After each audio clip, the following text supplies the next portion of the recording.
أنا كذا حالات بشوية بالعربية، ولكن المشكل ومغربيين الناس هنايا كيحضروا مزيان الفرنسوية، دونك أنا ما كذاش حضر بزاف بالعربية.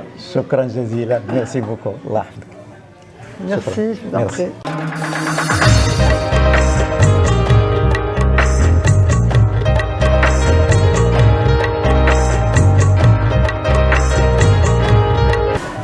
Madame, si vous permettez, en tant que présidente de cette association, vous avez un petit mot à nous dire?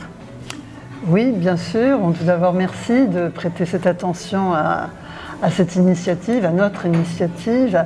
Alors, ce qui a motivé, les raisons qui ont motivé justement la création de cette association L'arme à ma liberté, ça a tout d'abord été tout le travail qu'on a fait en amont, le travail que j'ai fait en amont en tant que directrice aussi de cette galerie, et aussi surtout en tant que directrice de notre maison d'édition, puisque notre maison d'édition s'orientait exclusivement justement sur les livres jeunesse, et que nous avons toujours cru que justement faire un travail sur les enfants au Maroc était fondamental, était primordial, qu'on ne pouvait pas construire une société sans prêter attention à l'enfance, et surtout à l'enfance qui pose des problèmes, puisque comme l'indique un des livres justement qu'on a fait avec notre maison d'édition, eh bien, le sourire des oubliés, le sourire des oubliés, une grande partie de cette population qui vit dans la montagne,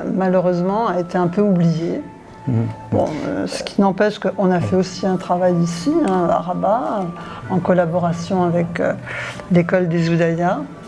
C'est-à-dire que l'arme à liberté, on pense que l'éducation artistique est un levier, si vous voulez, de développement essentiel pour les enfants et pour la société en général.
La Galerie Nwiga a consacré le revenu de cette exposition à tremblement de terre de l'Haouz. Comment voyez-vous cette initiative? Alors, cette initiative, elle est née, bien sûr, elle a été directement motivée par la compassion qu'on a eue envers ce qui s'est passé dans cette région un peu sinistrée du Maroc, et puis, bien sûr, envers les villages avec lesquels nous avons des relations directes, des relations affectives, et que nous avons aidés pendant 3 ans à construire leur école. Et donc, à Itamza, il y a eu quand même 2 maisons qui ont été effondrées. Il y a 2 autres villages en hauteur qui ont été profondément touchés. Donc, on s'est dit qu'on allait justement, avec les photos de mon mari, avec les livres que nous avons édités, bien qu'une grande partie des revenus allait justement profiter à ces villages, pour justement leur permettre de reconstruire ce qui a été détruit.